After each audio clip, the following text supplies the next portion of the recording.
Ok, peut-être pour introduire et avant de vous céder tout de suite la parole pour le tour d'horizon de chaque région, quelques rappels et puis quelques mots sur la campagne.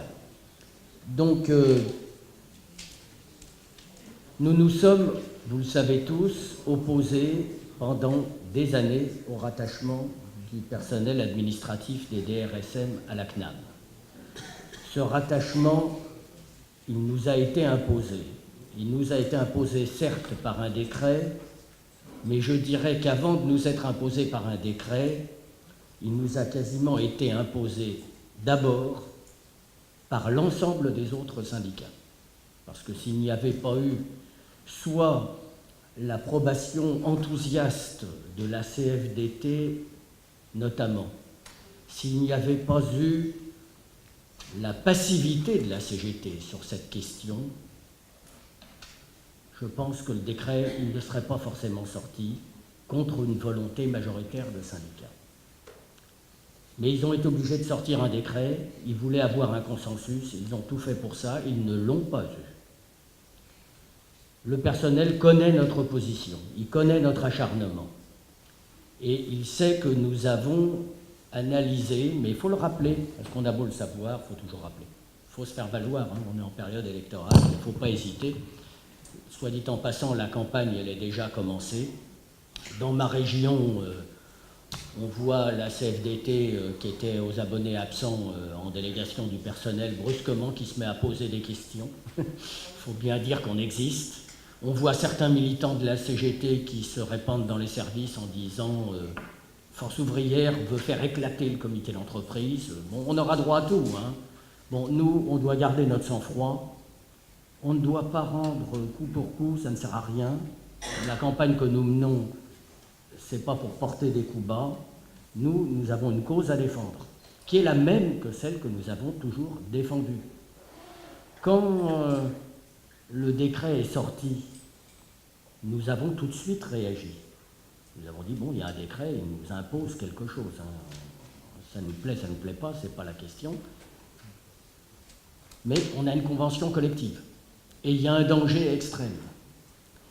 Et nous avons obtenu l'accord de février qui étend un certain nombre de garanties conventionnelles face à la mobilité, et notamment à la mobilité géographique.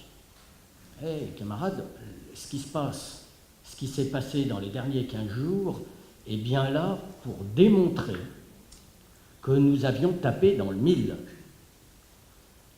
La Cour des comptes a sorti son rapport. Et qu'est-ce qu'elle nous explique, la Cour des comptes?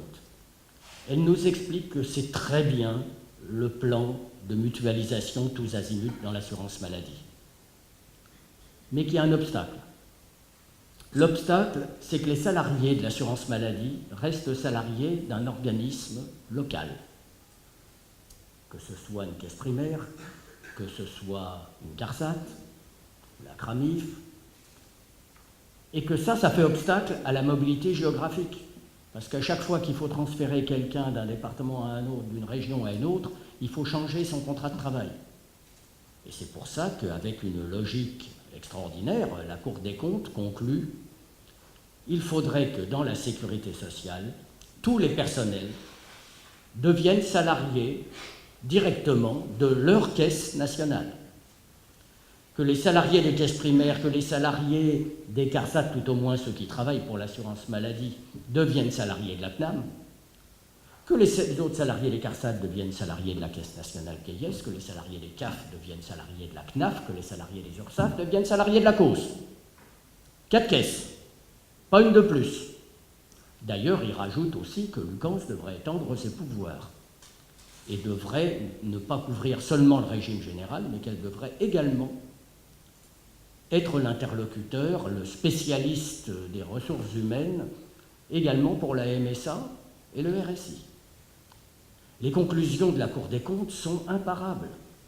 Alors, elles ont semé la perturbation parmi les dirigeants de l'UCANS et de la CNAM.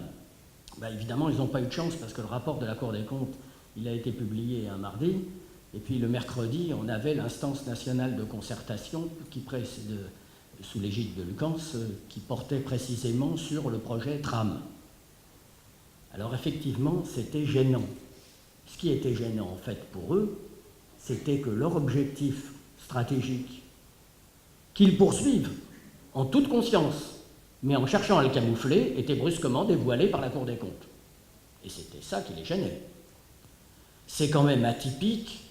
On a assisté à une réunion où quand même, après que la réunion sur tram était terminée en tant que telle, on a quand même vu le directeur de Lucans qui a gardé les fédérations syndicales encore une bonne demi-heure pour démonter tous les arguments de la Cour des comptes concernant, paraît-il, on travaille moins que les autres salariés, on est tous absents continuellement.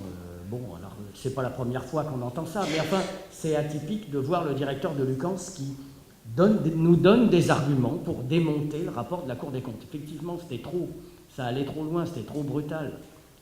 Donc il fallait essayer d'accréditer l'idée que eux, à Lucans, à la CNAM, non, ils ne veulent pas de ça. Hein.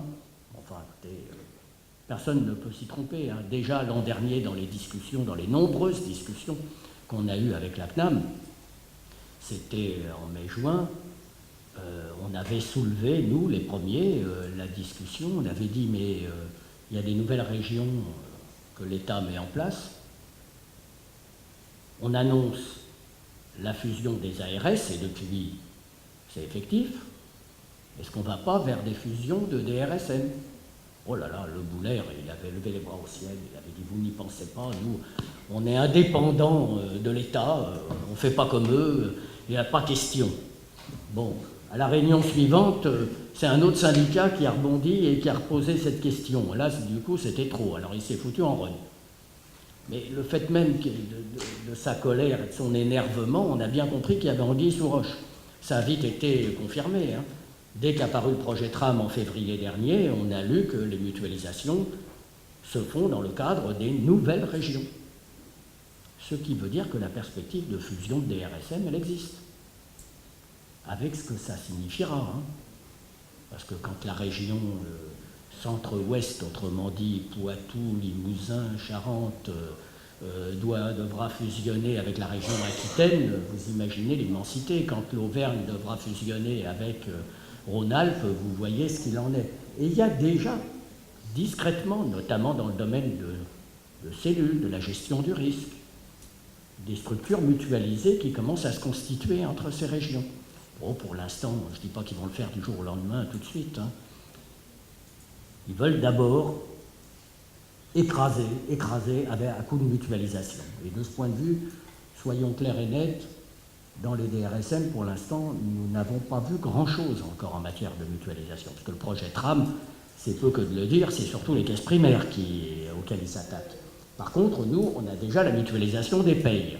Bon, et quand on voit... Alors, mutualisation des payes qui est en cours de réalisation, mais en tout cas dans ma région, on a sous les yeux celle des mutualisations de payes dans les CAF. La CAF de Paris fait les payes de toute la région. Ben, pardonnez-moi le terme, hein, c'est un bordel généralisé. D'abord, il y a plus d'erreurs que d'habitude, et puis une erreur, au lieu d'être corrigée, ce qui arrive toujours, une erreur, ma foi, mais au lieu d'être corrigée le mois suivant, elle est corrigée plusieurs mois après. Donc ça, c'est au centre. C'est au centre de la campagne. Et c'est au centre de la campagne en lien avec toute la bagarre que la Confédération et que nous avons avec la Confédération menée contre la loi travail. Parce qu'encore une fois, la loi travail, c'est un changement institutionnel. Le renversement de la hiérarchie des normes va être utilisé pour tenter de disloquer notre convention collective nationale. Et plus que jamais, il faudra insister sur le caractère national de notre convention collective. Et puis, n'oubliez pas qu'est mis en place ce pseudo-comité d'experts qui va bosser pendant 2 ans pour rédiger tout le code du travail. Donc, c'est au fil des semaines, au fil des mois, qu'on va découvrir les conséquences réelles, immédiates.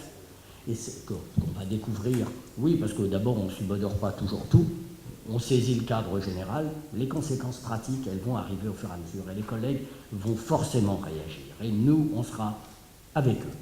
Hein. Donc ça, je pense que c'est des axes de campagne que je livre à la réflexion de tout le monde. Ils sont au centre de la maquette là, qu'on a fait de tract de campagne nationale. Hein.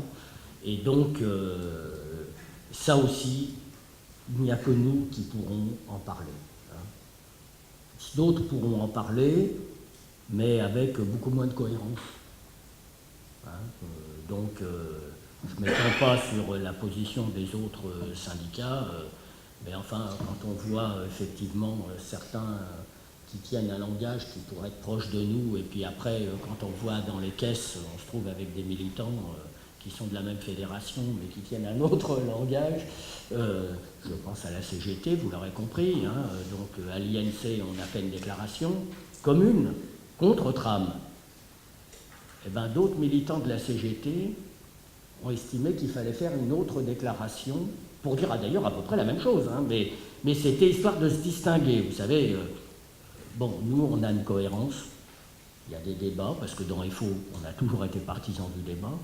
Et quand il y a des nuances, il peut y avoir des désaccords, mais on a toujours après su restaurer dans l'intervention, dans notre pratique, l'unité d'intervention de notre syndicat. Nous sommes solidaires entre nous, syndicalement, et nous parlons d'une même voix, celle de FO. Et nos listes, nous les faisons sous cet angle, de cette façon, et le combat que nous allons mener, et je suis sûr que nous allons marquer des points, même s'il y a des points noirs qui seront à examiner, parce qu'il y a certaines régions où on a des difficultés à faire des listes, d'autres où on risque de ne pas avoir de liste.